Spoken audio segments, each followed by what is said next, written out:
Hi guys, this is Rohan and my teammate is Sarin.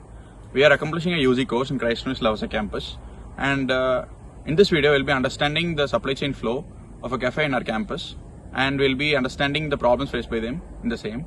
We are in recommend of the data in supply chain, and before going into the video, we'll take a glance of the cafe and we'll interact with them. Just outside of Chopsticks is the newly opened Cafe by the Valley. Here you can get anything from a cold coffee to a delicious sandwich with fries. You will notice several students eating and working on assignments or research work side by side. Thoughts flow easily here. Just sit down, order some brownies or some shakes, take a breather and enjoy the scenery. The name says it all, Cafe by the Valley. Here we have the Cafe by the Valley owner.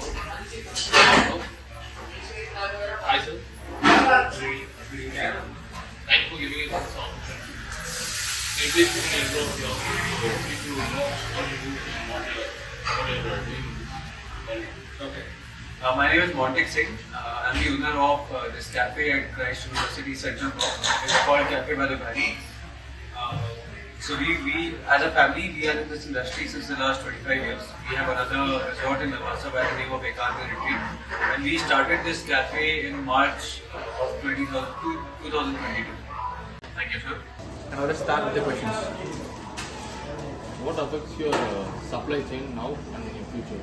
What do you feel? As of now, because Lavasa is a remote destination, it's very difficult to get most of the items we use here, our raw materials and other products that we use for production. So it's very difficult in terms of transportation, and usually it increases our cost by 20-25%. And because most of the suppliers, they only want to supply if you order in bulk. We as a cafe, we do have some requirements, but getting the suppliers to agree to supply it as per our requirement at our time, that's a difficult thing to be done. Transportation and also that increases the cost. And what about suppliers do you deal with? Many different suppliers. So as you guys, I think so, I'm sure you have had food in the cafe. So we give our food in disposables. So we have a supplier for disposables. We have a supplier for our groceries. We have a supplier for our ready-made items like Nutella, chocolates. Then we have a supplier for dairy products. And we have a supplier for vegetables. We have a supplier for housekeeping materials. So we have around 5 to 6 suppliers. What kind of difficulties do you face in the day-to-day operation? Day-to-day operations in terms of sales. So because we are inside a educational institution, many of you have classes some days there's a holiday for a particular batch, then your exams keep happening, your assignments are there, most of the competitions are there. So till date it's been 9 months for us. The problem we face is that we don't know how much food to prepare and what kind of crowd we are dealing with every day. So most of the times we end up with over ordering or under ordering. So it's not depending on the ratio. It's not dependent on the ratio. It's totally on the number of students, of course. So, as I said, we end up over ordering our materials, raw materials, or sometimes we just fall short of the materials. Do you use any kind of inventory management software to be aware of the stock? So we have a wonderful software which we use for billing, which is called Paid Puja. As you would have noticed that we don't give you a bill, it comes to your phone directly. So that same software can be used for inventory management, but we have not been able to implement that as of now. Right now we are doing it in pen and paper, which is working out good for us. But of course, going ahead in the future, I would want to use the software and put all the data in the software and use it. But as of now, because we have a shortage of space, I don't have a particular area where a person can sit in the system and basically what happens in a hotel is there's a storage room and there's a person who manages the store. So any department which has any requirement, say the housekeeping department has a requirement of brushes to clean or cleaning liquid, or the chef has a requirement of say salt or any particular food ingredient, they go to the storekeeper and that particular item is taken out of the store and it goes out of the inventory. But we don't have any space like that, so that's why we just store everything in the cupboards inside. So as of now, anyone who takes anything just writes it down in the register, which is a very traditional way of doing it, but in the future we'll be shifting to the software we use. So have you as a shipment to your warehouse have been unexpectedly delayed, how do you solve the problem? So usually, we don't have a warehouse, as I said. We don't have any storage area, so everything we store here. But yeah, that happens quite often. For example, I was supposed to receive my grocery shipment from Mumbai on Thursday, last Thursday. Right now, I think so. Yeah, it's Friday, this Friday. So I was supposed to receive it last Thursday, but I got it this Monday. So there was a delay by 4 days.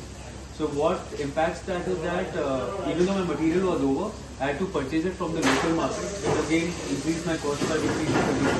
So things are expensive in Lavasa. So that's one problem I think when there's a delay in shipment. So how often do we make orders, and do you trade with only one vendor or me? So as I told you in the starting that we have around 6 to 7 vendors. I try to keep it as less as possible because I said transportation is a big problem and it's also very costly. So if we try to keep it to limited vendors, we can just book one vehicle, it goes to every vendor and picks up the stuff and comes to Lavasa. If you ask me, I would just want to order once a month, but because we don't have any storage space, we have to do it thrice a month. So we're trying to solve that problem. We've asked the college to give us more area so that we can increase our storage space and order only once a month. But right now, as of now, we order every 10 days. Things like dairy, that comes every day because that's milk and bread and egg and everything. So that has to come every day. Do you have one vendor for each material or? Yes, like I said, I have one vendor for dairy, one vendor for housekeeping materials, one vendor for chicken, one vendor for disposables, one vendor for groceries, and one vendor for gas cylinders. One vendor for each material. For each material, yes. Yeah. What's your process for handling cost efficiency? Sorry, can you just repeat it? What's your process for handling cost efficiency? Cost efficiency, as I said, so for example, today also a lot of material is coming from Pune. So what we did was, there's an app called Porter. I don't know if you guys have heard of it, but Porter is a very good app. It's basically like Uber and Ola for transportation of materials, of goods.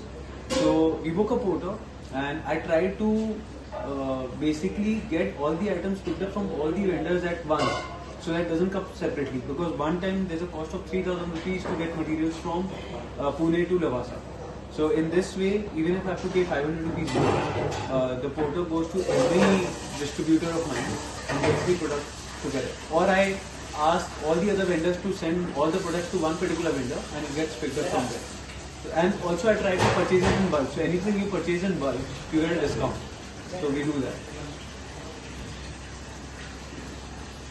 So transportation cost, what's the transportation cost for UPS every month?